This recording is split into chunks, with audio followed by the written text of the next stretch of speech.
nowadays people want to earn more money from YouTube. The question is difficult because there's not like an easy way to get subscribers. I would say it's one of the hardest things to master.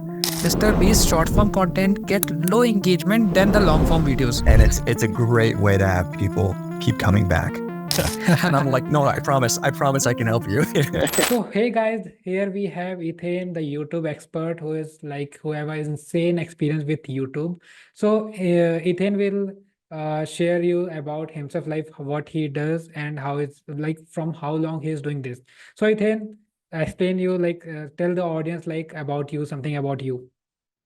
Yeah. So, like I said, my name's Ethan. I'm a YouTube strategist. So, absolutely obsessed with YouTube. Love how it works. I've been studying that for the past, I guess it's been 3 years, 4 years now, but I've always been watching YouTube. So, absolutely obsessed with it. So, if anybody else is obsessed with it, be sure to connect with me. Okay. Then, so I have few questions that most of the new YouTubers and new creators are like searching on YouTube also and asking with me, and you might be with you also.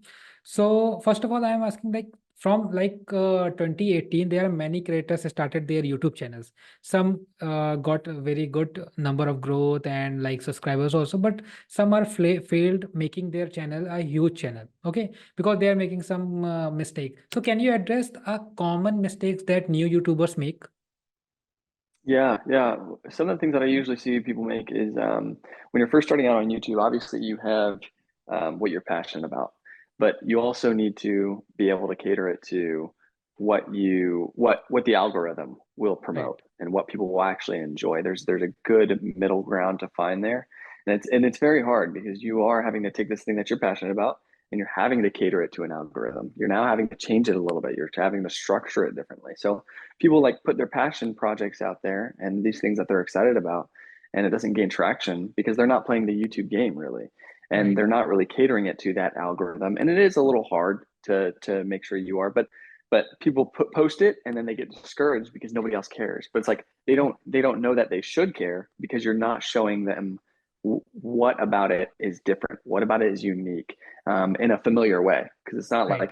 it's not like you're going to go on a different platform and do the exact same thing you are going to do for YouTube. Each platform is different, and an audience there is Mhm. cater not catered, but they're familiar with how other people have been Right. showing their content, what their thumbnails and titles Mhm. look like, and then that way you get that click, and then you can watch throughout the whole video.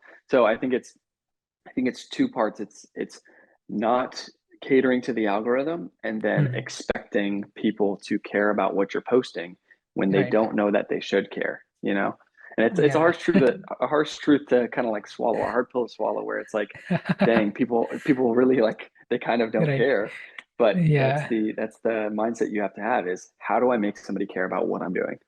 Right. I have seen many creators that from day one, they want a perfect video. To make that perfect video, they spend a lot of time over that. Like my background should be good, my script should be good, my audio, video, everything should be good. Right. Yeah, so these are some mistakes. So I also found that while starting a YouTube channel, many creators lack with the niche. Which niche should they choose or what niche should be Right. there they should go. So how do you recommend creators to find their niche? Right. I think it's yeah, it's a tough question that I've often asked myself, is Mhm. what is the niche of me? And I think there isn't a great answer to it. The best answer I could give is, Mhm. what are you passionate about? What do you enjoy? Like, what do you talk about often? Is Right. there something like, do you like sports? If you like sports and you talk about it often with friends and family, why not talk about it online? Why not put your Right. opinion out there if you really are confident in that? If you like Pokemon, I enjoy Pokemon. That's something that a hobby that I've had Right. for a long time, like the video games and like the cards and stuff. So I collect cards. So it's like, if I Mhm. collect cards and I really enjoy opening them up and unboxing them and talking with other people and collecting them and things like that, can I make a channel from that? Would Mhm. that be something viable? Now, the thing is, you got to find a good balance. You can't just have something that you're passionate about and put it on YouTube. You have to make sure that you're passionate about it and you're also willing to treat it like a full-time job. So it Right. really is finding that balance of like, okay, is this a hobby that I want to keep on the side and enjoy? Just purely enjoy, not really share it with too many people, maybe share it with friends Yeah. and family, or is this something that I want to explore deeper? And like say I do enjoy sports. and I want Right. to talk about it, and I want to get more people's opinion and share my thoughts on certain athletes and things like that. I'm like, okay, I'm okay with making that my full-time job. That would be a ton of fun. So it's a Right. balance there. Yeah. But Right. that's the Right. best answer I could give is it something that you enjoy, and is it something that you're willing to make your full-time job? Because there's going to be some tough parts about it that you're not going to enjoy as much. Right, right, right, right. Like I have observed that from from 2015. Before 2015, people are like more of the creators on YouTube are passionate about their content. But nowadays, people want Yeah. to earn more money from YouTube. Like they are thinking that YouTube is a platform for the money. But they should understand that Right. you need to understand that if you're passionate about something, then you can start your channel. But Yes. from day one also, they are just expecting that I will earn a lot of money in dollars, like millions of Yes. dollars from Yes. YouTube. That Yes. I that think keep I them, think the yeah, hardest part is that with finding your niche, it's very hard. It's hard to stay motivated. And if the right, money is your objective, then you're not going to stay on YouTube long term. You really are. Unless you like hire out other people to really run it. Like you get it started in right, your brain of like, oh, this is something that'll work. And then you hire out people like to do the whole process. Like you have your yeah, editors, you have your script right, writers, things like that. Otherwise, mm, you're not going to make it. It's not going to work long term. And that's what's hard about it too, is like there needs to be motivation throughout the whole thing. And I think yeah, people expect, oh, I'm just going to be successful, I'm just going to start making money off of it, and that's all I want, that's the goal.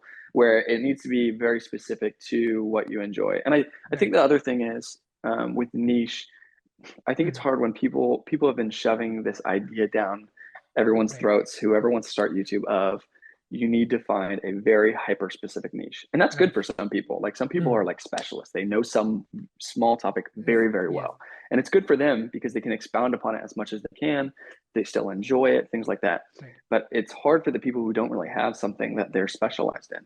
mm, So I okay, actually was listening to a podcast called The Writers Podcast, and okay, in that they were talking about how do you find your niche for writing, which I mean, it's creating content and mm, stuff.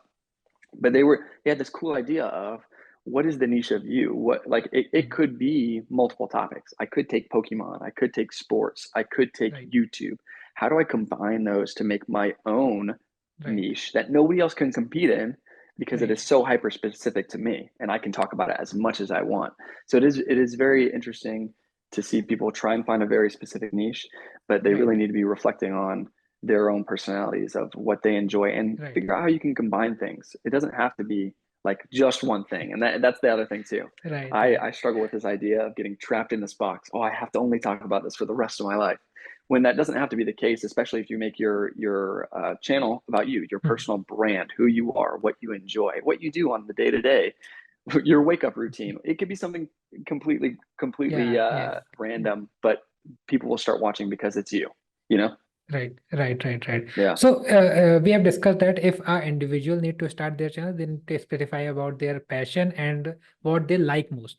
And if a business want Yeah. to start, like for example, if a agency owner want to start his or her channel, so should the founder or the co-founder should be the brand, like YouTube face of their company, or they can hire some creators or somewhat like this. So what do you suggest?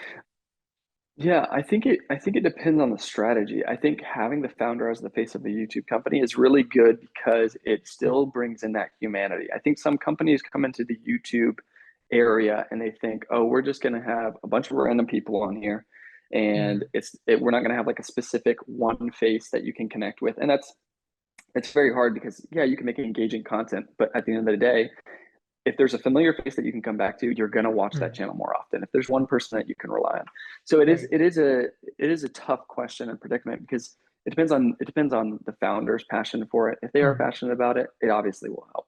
right, Or their time constraints. Like, what are their goals? What in their mm, mind is their day to day that they might be able to share and that they're passionate about? I mean, founders in general, I think, are a good place to start because they right, are passionate about what they're doing. And whatever business they're in, right, right. whatever they're working on, they're going to be able Mm, to speak into that, and that's their niche. Their niche is right, already right. planned for them. Like they can Right. talk about that as much as they want, and then if they Mm, want to stray away from that, they still can talk about like what they're doing in business that's successful. Like that's a mm, broader thing, which right. will cast that wider net for more audience. Mm, So I think founders are a great way to keep a YouTube channel face very present and in front of a viewer. And then as right. far as creators go, it is tough. I think it requires a lot more conversation of Right. what's the goal of YouTube for them. Because Right. a creator can provide that familiar face, and they have usually they Right. have all this practice in front of a Right. camera. A founder does not, and then you have to figure out, okay, how do I coach this person in front of the camera? How do I make sure it's engaging? Things like Right. that. Whereas a creator will be able to do that pretty easily. So it's been Yeah. actually interesting to see some of these companies, Mhm. like insurance companies, like they don't Yeah. have a YouTube channel per se, but like Jake from State Farm, Yeah. he's Right. huge. He's a single face. You're familiar Mhm. with him, and it's working because they're able to put him everywhere, not just on YouTube, but everywhere, social media, Mhm. through their TV ads, billboards, things like that. So it is very Right. smart to figure out what that face is. So you just have to assess, do I have the time for it? And do I think I can Mhm. do this long term? You can always change your strategy, but it really Right. is Right. like, what are the goals? And once we find Right. the goals, then we're able to say, okay, founder's perfect for this. We want them to be the Right. face. We want them to be familiar. Or it's like, then we look outside and be like, what creators Right. can we hire for this? Right, right, right. For this, I have got an idea of creators, some creators like Dan Locke, Alex or Moji. They're the face of their company Mhm. and the face of their YouTube channel. Yeah, like this. Yeah, So, yeah. yeah. So most of the new creators and new YouTubers, their most favorite thing that they search on YouTube before starting their YouTube channel is how to gain subscriber or how we can increase subscriber on YouTube. So do you have anything Yeah. like any strategy that how you can increase a bit subscribers? I think that's a it's a difficult if the question is difficult because there's not like an easy way to get subscribers. Right, And I wish there was, but it also makes it so much more worth it when you do finally get subscribers. right. I think the easiest way to get subscribers is to focus on providing that value. And I mean, I've heard it time and time Mhm, again. What value are you providing for the viewer? Are you mhm, giving them more information? Are you providing a unique perspective? Are you entertaining them? What's your thing that you can really focus on to make a video really good? And then mhm. that way somebody at the end of it is like, oh, I really want to watch more. Yeah. And when you're working hard on a video, it's gonna be very tough, especially if your goal is I want to Mhm. have a larger audience. Okay. But it makes it so worth it when you do have a video and you have a few subscribers that finally click subscribe on there. Right. So it's tough. I think for long form content, Mhm. I really focus on that to build a returning subscriber base. Long form Right. videos they are very powerful. If you get long form correct, then it opens up to like brand deals, partnerships. Mhm. Like if you are actually looking to make money from it full time, long form Mhm. is the way to go for sure. And that Right. is I would say it's one of the hardest things to master. Um, Okay. and then short form though, it is very quick. If you can learn that, I see a lot of subscribers coming from short form. Mhm. Now, the value of the subscriber is very Mhm. different. It's weighted very different. Right. Right. The long form subscriber is going to come back to your channel. They're going to want more. They're going to be there. Right. They're going to probably like put either notifications on to come back and watch Mhm. videos, or they're going to look at your channel frequently. That's what I do with the Right. people Right. I watch long form. Short Right. form, the subscriber doesn't really matter as much. They're not going to come back. They're usually Mhm. on that short speed. And if they come across you again, great. But the Mhm. algorithm, just because of that subscription, isn't going to promote you the whole time. Right. It's going to be, did they interact with the past 3 posts that we just put in front of them? No, Mhm. not really. Okay, we're going to show this person less or stop showing them completely, depending on what Mhm. the viewer's watching. So it is very hard. I would say short form definitely gets more subscribers, but it's the value of that subscriber is way Right. less. And I think you figure out long form first, and then you clip Mhm. your short form to point to your long form, which is Right. also a strategy that is hard to master, but it'll be Mhm. worth it in the end. Yeah. Right, right, right. Like most of the long form audience are serious audience and short form audience are the time Yes. pass audience. Like they are just uh came here just to time pass their like if they are just enjoying, you know. Okay. Right, So exactly. And I yeah. think that one of the challenges that I still have come across with different channels is channels that are Mhm. able to do both very well. It is very hard. It is very hard Yeah. to do both Very very well, and it takes, depending on what your niche is, it takes a mhm. different strategy for each person. And some people they don't even do like they don't even have short form videos that point to their long form. Right. They'll just like pretty much make whatever the Mhm. long form video was Right. cut down and condensed into still a really good story, but they don't point to their long form because they know that Right. people won't really click over. Right. There's only been a few videos that I've ever clicked on a short form that point to a long form ever. Like I would Yeah. say probably like five, genuinely Oh, five. And I don't know if five. that's the same experience for you, Yeah, I don't know if that's the same experience for you. Yeah. What has your experience been with short form? Do you ever click on those videos that link to the long form? No, no, no, because my mind is settled in a way that I need to swipe. I need to swipe. Yes, Yeah. yes, yes, Yeah. definitely.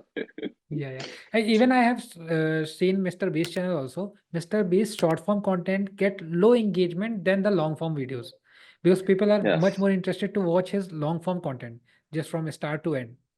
Yeah, right. right. Yeah, exactly. Yeah, so as you have shared that to gain the subscribers, we need to make valuable content so that your viewers should subscribe and Bing watch your channel, like Bing watch your videos. So, Right. for example, like if a creator is making a valuable or sharing valuable knowledge, then how he or she can engage with their audience or and build a community, like any effective ways to engage with their audience and build their community. Yeah, I think yeah, that's also a tough question. There's like so many different levels to YouTube, which is why it makes it so hard. Is Hmm. because Right. yes, you're trying to make good videos, so that means you have to learn how to make good thumbnails, good titles, good scripting, good pacing. How does the Right. video quality look? What's the audio like? And then on top of that, you have your subscribers, like you're saying. Yeah. How do we engage with them? And it's a good question, and it just depends on what the creator wants really for the channel and what kind of experience you're almost like Hmm. selling. It's like, hey, when you're a Right. part of this community, this is what you get. I think there's a lot of ways to do that inside of YouTube. You have your community posts, and I've seen those get more popular where people are posting on there, and it'll send it out to people depending on how people engage on the app. But Hmm. I see more community posts recommended on my feed more often, where it's like Hmm. polls or updates or things like Right. that, and some people really like that. So that's a Hmm. great way to start. I think once you get enough traction and you get enough feedback on your videos, Hmm. there's a great way to pretty much make no work for yourself in the ideation process. And it's Right. look through your comments and see what people want, see what questions they're asking, Right. and then you just have infinite content. And then once you Right. like, I've seen a lot of people link the comment or just like they'll like Photoshop the comment into the video so that way you can see it. And it's like, oh, Hmm. there's the Right. username, there's the question, they're interacting, they're engaging. And then it promotes people or encourages people to Hmm. interact more.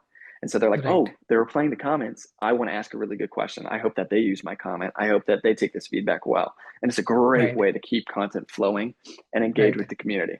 As far as the deeper level connection goes, I've seen people experiment with Discord, um, Hmm. making a group where people can share their ideas and Hmm. they're similar to you because they enjoy this channel, whatever the niche is. And those work fairly well. Hmm. Um, but it is a constant battle of how can I provide value and how can we Right. get this connection. There's some people that I've seen that utilize like text messages. Hmm. They'll have you sign up for a text message list and they'll basically just send you a text of like, hey, this is what's Text. going on. how's your Right. how's your day going as well. Mass sends it out, they get replies and stuff, Hmm. and it feels like that next level of connection, like this person Yeah. kind of cares about me, you're building that relationship. Right. But it's very hard to build a relationship when the creator is focused on one, creating good content, but then they also have all of these people Right. that Right. want their attention. It's like, how do we do that well? So I Right. think recently the pendulum has been swinging back, obviously, to Hmm. in-person things. Like once we had COVID, nobody could be out, nobody could interact and engage. The in-person events are going to be the Hmm. best way to engage with your audience Right. and say, hey, we're Right. doing a pop-up shop, hey, we're going to be at this VidCon event or things like that. Hmm. I think in-person events, if you can do it right, will be the best way to have an audience of Right. diehard fans that are going to be there whenever, because Right. otherwise it is very hard to manage that online, make sure you're Hmm. interacting and engaging. That's a full-time job in and of itself. Each part of YouTube is a full-time job, and it's like, Right. where does my attention go? So I hope that answers your question. It Hmm. really just depends on each person, Yeah. what experience you're trying to give your viewers and what you can do effectively. I've seen people do Patreon as well, where you do paid videos, and Hmm. that feels a little more intimate because it's like this video is for you only, for your eyes only, for the group of people that are paying only. Hmm. You get extra content. I'm putting in extra work for you, which is great, a great way Right. to engage with that audience as well. Right. So Okay. So I also found that when you're just starting out your channel or you have less number of subscriber or audience base, so your subscribers and your audience also are less tend to comment on your videos or ask queries from you. So what I used to do yeah, with my clients, I used to say them to add a CTA CTA for comments. Like I used to ask them that on your scripting, do add a comment like ask your question, like the creator is Yeah. saying on the video, like ask your questions over the comment and I will reply them personally. So I see a drastic increase on the engagement on comments, and they are like Yes. commenting that yeah, I have this issue, or what the problem was there, what the solution of this, and then the creator is personally replying. So it built a loyal connection or the loyal subscriber base for that particular creator in the initial stage. Yes, yeah, Yeah. definitely. I think when you have a smaller audience, Mm. always replying to comments as much as you can, liking the comments and engaging with them is a great way. Yeah, definitely. Right. I with the larger creators that I've followed in the past, I have seen a few videos from them that have Mm. been like them pretty much expressing how sad they are that they can't engage like that anymore. And it's a weird feeling where it's like, okay, I'm building this audience and I'm really connecting with them. I'm commenting with them, Right. and interacting. And now it's like, I can read as much as I can, like, but Right. eventually you can't read all of them and you can't really reply to all of them. But there's some creators, bigger creators, Mm. that still try to do that as Doing. much as Right. possible. And Right. it's a great way to have people keep coming back. Right. Right. Right. So now I have the second segment of our podcast, which is some most Sweet. common FAQs from web. So for these particular questions, I need quick answers for this, so that audience can get the answer. So Yeah. what type of content perform best on YouTube? Short form or long form? Short form gets the most reach, long form gets the most engagement. Okay. So promoting video via ads on YouTube or the organic growth, like what would you suggest? Like promoting videos or Or organic growth? organic, always. I never promote videos unless you really know hyper specific what your niche is and who your audience is. Then you can Hmm. start promoting a little bit. But organic is always the best way to build an audience. Okay, right, right. This is the best. Like I have experienced some of my clients' channel also that like before coming to me, they have run some YouTube ads and they're not getting even the organic reach, because you have to understand that yeah, this is the person who can invest on videos.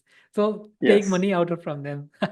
Right, Yeah, yeah. right. It's terrible. Some people destroy their audience and pretty much have to scrap the channel if they promote Right, because they're putting it to the wrong people that aren't going to really engage with it. And then YouTube afterwards keeps promoting it to them organically, but then they're still right, not engaging with right. it. And so then it Yeah. thinks the video is bad, even if it is good. Yeah. So what are the YouTube algorithm factors for ranking videos? So like the top videos, that's what you're saying. Yeah. YouTube ranking factors. I would say watch time is the biggest. If you Yeah. can get people to watch all the way through, then This. you're golden. You're golden. Second to that, I would say is I would imagine they're starting to focus on shares. Like, is this Mhm. video shared with a friend? That would rank really well. This is a positive interaction. Yeah. After that, I would probably say comments and then likes. Those are comments are obviously very important as well. Likes, I feel, are at the bottom. Maybe they weigh dislikes a little bit more. I feel like that's Mhm. been an algorithm feature that hasn't been ranked super high, which is honestly probably for the best because you're going to get your best feedback through how long somebody's watching a video, if they're sharing it, if they're commenting. Mhm. CT or not the CTA, the click through rate is CTR. is there. It's there, but I don't think it's ranked as heavily as that watch time because I've seen Mhm. terrible click through rates, And but the watch time is like great, and so it keeps promoting it to people. The impressions are all the way through the roof. So right, right, it is important, and it is important to get that up higher, but it shouldn't be as stressed. right, right. So is there any line for AVD, like average view duration of any video, that our video should be above than this percentage? I think I've heard in the past shoot for 70%. I Mhm. like to shoot for new channels. I try to go for above like 40%. And Mhm. then the click through rate on those videos, I like to try to shoot for about 5%, which I'm not sure if that's high for a lot of people. Okay. But 5% click through rate and then like about 40% average view duration Okay. across the Right. board is what I try to stick to. And I've seen it gain a few Mhm. thousand views per video. And then we Right. start trying to reach that higher goal. Okay. So my next question is, like, it's not my question, it's most common FAQ from the web. So the next question Yeah. is how long should a video duration should be? Like if you're starting out or if you have got 6 years of experience, so how long duration videos should you make? It really depends on the channel. It depends on the niche, it depends on the channel, Mm, and it depends on how much information you have. I'm sure mm, everybody's written a paper at one point and they're like, oh, I need to just make up more words to reach the word count. And you right. shouldn't be doing that. Don't try and reach the word count because the viewer's gonna notice that you're just stringing them along. Mm, So it really depends on the video and the topic and how much information you feel like you can provide that still is valuable. So mm, you should be evaluating throughout the video, is this important? Is this really important? What does this okay. do? And if it's like a funny little break, if it's Mm, like a blooper or something, that still can be important. As long yeah. as you're not Right. overdoing that, then you're showing the person your personality, and that's good Right. because you want them to see the personality as well. So it's a balance. But if you're trying to hit that word count of like, oh, I need to make sure the video is like 10 minutes or something, Right. and that's where people fail and start to have videos Mm, that are just boring and that people are going to click off of. So it's not a right. matter of like what time you should be hitting. It's a matter of Mm, what do you feel comfortable hitting? How much mm, information do you feel like you can provide? What in here needs to be trimmed and what in here needs to be like put to the top of like, this is the mm, important piece of information. right. Right. So again, not really a great answer there because it just depends on the thing. But I guess the Right. best advice I have is don't try and hit a word count. Don't try and hit a time limit. Just give Mm, the best value video for how long right. you think it should be. Right, right, right. Totally like understand that.